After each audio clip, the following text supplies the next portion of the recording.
Hello friends, welcome back to my YouTube channel Devangan Anand. അപ്പോൾ ഇന്നത്തെ നമ്മുടെ വീഡിയോ എന്താണെന്ന് വെച്ചാൽ LBS BSc നേഴ്സിംഗ് ആൻഡ് പാരാമെഡിക്കലിൻ്റെ പുതിയൊരു നോട്ടിഫിക്കേഷനെ പറ്റിയിട്ട് പറയാൻ വേണ്ടിയിട്ടാണ് ഇപ്പോൾ വന്നിരിക്കുന്നത്. അപ്പോൾ മിക്ക കുട്ടികൾക്കും ഡൗട്ട് കാണും, അതായത് നേഴ്സിങ്ങിൻ്റെ 13th അലോട്ട്മെൻ്റ് അല്ലേ ഇത്, 14th അലോട്ട്മെൻറ്റ് എന്ന് പറഞ്ഞാണല്ലോ പബ്ലിഷ് ചെയ്തിരിക്കുന്നതെന്ന്.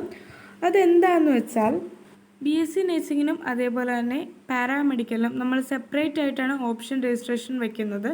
പക്ഷേ ഇപ്പോൾ വന്നിരിക്കുന്ന നോട്ടിഫിക്കേഷൻ പ്രകാരം BSc നേഴ്സിങ്ങിൻ്റെയും അതേപോലെ തന്നെ പാരാമെഡിക്കലിൻ്റെയും അലോട്ട്മെൻറ്റ് ഒന്നിച്ചാണ് പബ്ലിഷ് ചെയ്തിരിക്കുന്നത്. അതിനാലാണ് 14th അലോട്ട്മെൻറ്റ് എന്ന് വന്നിരിക്കുന്നത്.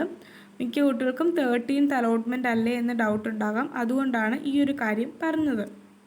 പാരാമെഡിക്കലിൻ്റെയും BSc നേഴ്സിങ്ങിൻ്റെ അലോട്ട്മെൻറ്റ് ഒന്നിച്ച് പബ്ലിഷ് ചെയ്തിരിക്കുന്നതുകൊണ്ടാണ് 14th അലോട്ട്മെൻറ്റ് എന്ന് പറഞ്ഞിരിക്കുന്നത്. നമുക്ക് കുറച്ച് കോളേജസ് ഓൾറെഡി ആഡ് ചെയ്ത് കൊടുത്തിട്ടുണ്ടായിരുന്നു. അതുകൂടി ഉൾപ്പെടുത്തിയിട്ടുള്ള ഓപ്ഷൻ രജിസ്ട്രേഷൻ നിങ്ങൾ ചെയ്തതിൻ്റെ അടിസ്ഥാനത്തിലാണ് ഈ ഒരു അലോട്ട്മെൻറ്റ് വന്നിരിക്കുന്നത്. ആ ഒരു കാര്യം എല്ലാവരും തന്നെ മനസ്സിലാക്കുക. 14th അലോട്ട്മെൻറ്റ് അങ്ങനെ ഇപ്പോൾ പബ്ലിഷ് ചെയ്തിട്ടുണ്ട്. അപ്പോൾ ആർക്കൊക്കെ ഏതൊക്കെ കോഴ്സസിനാണ് കിട്ടിയിട്ടുള്ളതെന്നും അതേപോലെ തന്നെ ഏതൊക്കെ ഇൻഡെക്സ് മാർക്കുള്ള കുട്ടികൾക്കാണ് ലഭിച്ചിട്ടുള്ളതെന്നും കമൻറ്റ് സെക്ഷനിൽ അറിയിക്കുക. ഇതുവരെ അലോട്ട്മെൻറ്റ് ലഭിക്കാത്ത കുട്ടികൾക്ക് അതൊരു ഹെൽപ്ഫുൾ ആയിരിക്കും. അതുകൊണ്ടാണ് ഇൻഡെക്സ് മാർക്ക് കൂടി കമൻറ്റ് സെക്ഷനിൽ അറിയിക്കാനായിട്ട് പറയുന്നത്. അപ്പോൾ നിങ്ങൾക്ക് ഈ ഒരു അലോട്ട്മെൻറ്റിൽ ആദ്യമായാണ് അഡ്മിഷൻ ലഭിച്ചതെന്നുണ്ടെങ്കിൽ നിങ്ങൾ ടോക്കൺ ഫീസ് അടയ്ക്കേണ്ടതാണ്. നിങ്ങൾക്ക് ടോക്കൺ ഫീസ് എത്രയാണെന്ന് അറിയണമെന്നുണ്ടെങ്കിൽ നിങ്ങളുടെ പ്രൊഫൈൽ മേക്ക് പേയ്മെൻറ്റ് എന്ന ഓപ്ഷൻ ക്ലിക്ക് ചെയ്ത് കഴിഞ്ഞാൽ നിങ്ങൾക്ക് എത്രയാണ് ടോക്കൺ ഫീസായിട്ട് വരുന്നതെന്ന് നിങ്ങൾക്ക് കാണാനായിട്ട് സാധിക്കും.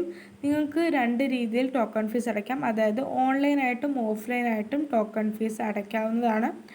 ഓൺലൈനായിട്ടാണ് നിങ്ങൾ അടയ്ക്കുന്നതെങ്കിൽ ഏകദേശം 2 or 3 ഹവേഴ്സിനുള്ളിൽ തന്നെ അലോട്ട്മെൻറ്റ് മെമ്മോ നമ്മുടെ പ്രൊഫൈൽ വരുന്നതായിരിക്കും.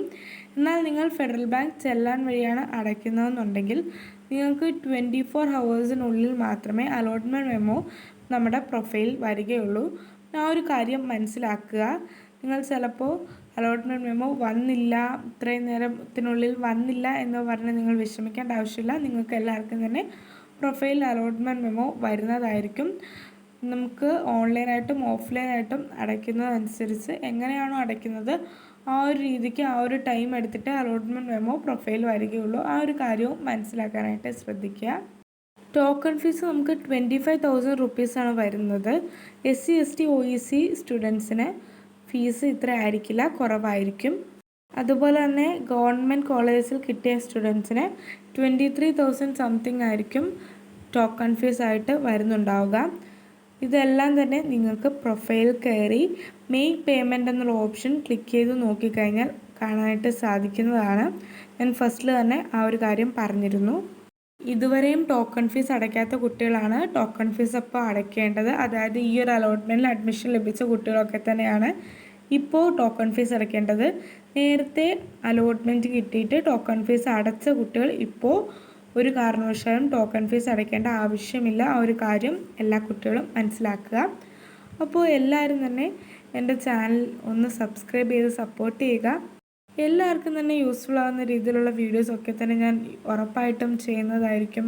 എല്ലാവരും സബ്സ്ക്രൈബ് ചെയ്ത് സപ്പോർട്ട് ചെയ്യാനായിട്ട് ശ്രമിക്കുക. അലോട്ട്മെൻറ്റ് ലഭിച്ച എല്ലാ കുട്ടികളും നവംബർ 6-ാം തീയതിക്ക് മുന്നേ തന്നെ ടോക്കൺ ഫീസ് അടയ്ക്കേണ്ടതാണ്. അതേപോലെ തന്നെ ടോക്കൺ ഫീസ് അടച്ചതിന് ശേഷം അലോട്ട്മെൻറ്റ് മെമ്മോ അതേപോലെ ഒറിജിനൽ ഡോക്യുമെൻറ്റ്സ് ഒക്കെ ആയിട്ട് നിങ്ങൾ എല്ലാവരും തന്നെ നവംബർ 7-ന് കോളേജിൽ ചെന്ന് റിപ്പോർട്ട് ചെയ്യേണ്ടതാണ്. നിങ്ങൾ അവിടെ ചെന്ന് അഡ്മിഷൻ എടുക്കേണ്ടതാണ്. ആ ഒരു കാര്യം മനസ്സിലാക്കുക. അപ്പോൾ എല്ലാവരും തന്നെ നവംബർ 6-നകം തന്നെ കറക്റ്റായിട്ട് നമ്മുടെ ടോക്കൺ ഫീസൊക്കെ തന്നെ അടയ്ക്കാനായിട്ട് ശ്രദ്ധിക്കുക. അതേപോലെ തന്നെ നവംബർ 7-ന് നിങ്ങളെല്ലാവരും തന്നെ കോളേജിൽ പോയിട്ട് അഡ്മിഷൻ എടുക്കാനായിട്ടും ശ്രദ്ധിക്കുക. അപ്പോൾ നിങ്ങൾ കോളേജിൽ റിപ്പോർട്ട് ചെയ്യാനായിട്ട് പോകുമ്പോൾ ഒരു കാര്യം ശ്രദ്ധിക്കണം, അതായത് ഫസ്റ്റ് ഇയറിലെ ഫീസും കൊണ്ടുപോകാനായിട്ട് ശ്രദ്ധിക്കുക. അതേപോലെ ഒറിജിനൽ ഡോക്യുമെൻറ്റ്സ് എല്ലാം തന്നെ കൊണ്ടുപോകണം. ആ ഒരു കാര്യം മനസ്സിലാക്കുക.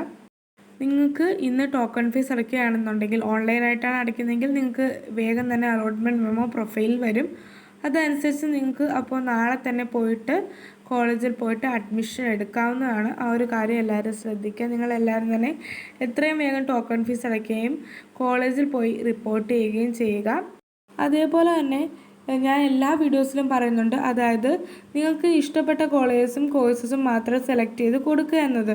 പക്ഷേ അൺഫോർച്ചുനേറ്റ്ലി എന്തെങ്കിലും കാരണം കൊണ്ട് നിങ്ങൾക്ക് സാറ്റിസ്ഫൈഡ് ആയിട്ടുള്ള കോളേജ് അല്ല ലഭിച്ചതെന്നുണ്ടെങ്കിൽ നിങ്ങൾ എന്താണ് ചെയ്യേണ്ടത് എന്ന് ഞാനിപ്പോൾ പറയാം. അതായത് ഇപ്പോൾ നിങ്ങൾക്ക് കിട്ടിയിട്ടുള്ള കോളേജിൽ പോയിട്ട് നിങ്ങൾ അഡ്മിഷൻ എടുക്കുക. അഡ്മിഷൻ എടുത്തിട്ട് കോളേജിൽ, അതായത് നിങ്ങൾ കോളേജിലെ ഏതെങ്കിലും ആൾക്കാരോട് ചോദിക്കുക, അതായത് അടുത്ത അലോട്ട്മെൻറ്റിൽ പാർട്ടിസിപ്പേറ്റ് ചെയ്യണം, അതിന് വേണ്ടിയിട്ട് NOC ഇഷ്യൂ ചെയ്യുമോ എന്ന് നിങ്ങൾ ചോദിക്കുക. അല്ലെങ്കിൽ NOC ഇഷ്യൂ ചെയ്യണം എന്ന് നിങ്ങൾ പറയുക. അവർ NOC ഇഷ്യൂ ചെയ്യാൻ തയ്യാറാണ് എന്നുണ്ടെങ്കിൽ നിങ്ങൾക്ക് നെക്സ്റ്റ് അലോട്ട്മെൻറ്റിൽ പാർട്ടിസിപ്പേറ്റ് ചെയ്യാനായിട്ട് സാധിക്കും. ഇല്ലാന്നുണ്ടെങ്കിൽ നിങ്ങൾക്ക് നെക്സ്റ്റ് അലോട്ട്മെൻറ്റിൽ പാർട്ടിസിപ്പേറ്റ് ചെയ്യാനായിട്ട് സാധിക്കുകയില്ല. ആ ഒരു കാര്യം നിങ്ങൾ മനസ്സിലാക്കുക. നിങ്ങൾക്ക് കോളേജിൽ നിന്ന് NOC ഇഷ്യൂ ചെയ്യുകയാണെന്നുണ്ടെങ്കിൽ മാത്രമേ നെക്സ്റ്റ് അലോട്ട്മെൻറ്റ്സിൽ പാർട്ടിസിപ്പേറ്റ് ചെയ്യാനായിട്ട് സാധിക്കുകയുള്ളൂ. നിങ്ങൾക്ക് സാറ്റിസ്ഫൈഡ് ആയിട്ടുള്ള കോളേജ് അല്ല കിട്ടിയെന്നും പറഞ്ഞ് നിങ്ങൾ അഡ്മിഷൻ എടുക്കാതിരിക്കരുത്. നിങ്ങൾക്ക് നെക്സ്റ്റ് അലോട്ട്മെൻറ്റ്സിലൊന്നും തന്നെ പാർട്ടിസിപ്പേറ്റ് ചെയ്യാനായിട്ട് സാധിക്കില്ല. നിങ്ങൾ റിജക്റ്റ് ആയി പോകുന്നതായിരിക്കും. ആ ഒരു കാര്യം മനസ്സിലാക്കി നിങ്ങളെല്ലാവരും അഡ്മിഷൻ എടുക്കുക. അഡ്മിഷൻ എടുക്കുന്ന കോളേജിൽ NOC ഇഷ്യൂ ചെയ്യുമോ എന്ന് നിങ്ങൾ ചോദിക്കുക. NOC ലഭിക്കുകയാണെങ്കിൽ നിങ്ങൾക്ക് ഉറപ്പായിട്ട് നെക്സ്റ്റ് അലോട്ട്മെൻറ്റ്സിലൊക്കെ തന്നെ പാർട്ടിസിപ്പേറ്റ് ചെയ്യാനായിട്ട് സാധിക്കും. ഇപ്രാവശ്യത്തെ അലോട്ട്മെൻറ്റിൽ, അതായത് 14th അലോട്ട്മെൻറ്റിൽ ആർക്കൊക്കെ അഡ്മിഷൻ കിട്ടി എന്നുള്ളത് അറിയണമെന്നുണ്ടെങ്കിൽ നിങ്ങൾക്ക് ലോഗിൻ ചെയ്ത് നോക്കാം, സെപ്പറേറ്റ് ആയിട്ട് നോക്കാം. അതുപോലെ തന്നെ നിങ്ങൾക്ക് അലോട്ടഡ് ലിസ്റ്റ് നോക്കിക്കഴിഞ്ഞാൽ ഈ ഒരു അലോട്ട്മെൻറ്റിൽ ഏത് കാറ്റഗറി, ഏത് ഇൻഡെക്സ് മാർക്കിനൊക്കെയാണ് നമുക്ക് അഡ്മിഷൻ ലഭിച്ചിട്ടുള്ളത്, അലോട്ട്മെൻറ്റ് ലഭിച്ചിട്ടുള്ളത് എന്നൊക്കെ അറിയാൻ വേണ്ടിയിട്ട് സാധിക്കുന്നതാണ്. നിങ്ങളവിടെ കോഴ്സസും കോളേജൊക്കെ സെലക്ട് ചെയ്ത് നിങ്ങൾ നോക്കുക. അതേപോലെ തന്നെ വേക്കൻസി സീറ്റ്സും ഇങ്ങനെ നിങ്ങൾക്ക് നോക്കാനായിട്ട് സാധിക്കുന്നതാണ്. അപ്പോൾ നെക്സ്റ്റ് ഏത് വീഡിയോസാണ് വേണ്ടതെന്നൊക്കെ പറയുകയാണെന്നുണ്ടെങ്കിൽ ഞാൻ ഉറപ്പായിട്ടും ചെയ്യുന്നതായിരിക്കും. അതേപോലെ തന്നെ നേഴ്സിങ്ങിൻ്റെ ക്ലാസ്സസ് ഞാൻ ഫസ്റ്റിൽ ഒരു ക്ലാസ് ഇട്ടിരുന്നു. ഇനി ഞാൻ ക്ലാസ്സസ് വേഗം തന്നെ ഇടുന്നതായിരിക്കും. അപ്പോൾ ഈ ഒരു കമൻറ്റ് സെക്ഷനിൽ നിങ്ങൾക്ക് അറിയിക്കാവുന്നതാണ്. ക്ലാസ്സസ് വേണമെന്നുണ്ടെങ്കിൽ എല്ലാവരും തന്നെ കമൻറ്റ് സെക്ഷനിൽ അറിയിക്കാനായിട്ട് മടിക്കരുത്. അതേപോലെ നിങ്ങൾക്ക് നെക്സ്റ്റ് ഏതെങ്കിലും വീഡിയോസ് വേണമെന്നുണ്ടെങ്കിലും കമൻറ്റ് സെക്ഷനിൽ അറിയിക്കാൻ ഞാൻ ഉറപ്പായിട്ടും ചെയ്യുന്നതായിരിക്കും. വീഡിയോ ഇഷ്ടപ്പെട്ടിട്ടുണ്ടെങ്കിൽ വീഡിയോ ഒന്ന് ലൈക്ക് ചെയ്യുക. അതേപോലെ തന്നെ എന്നെ ഒന്ന് സപ്പോർട്ട് ചെയ്യുക. എൻ്റെ ചാനലൊന്ന് സബ്സ്ക്രൈബ് ചെയ്യുക. അപ്പോൾ നെക്സ്റ്റ് ഒരു വീഡിയോ ആയിട്ട് കാണുന്നവരെ ബായ്.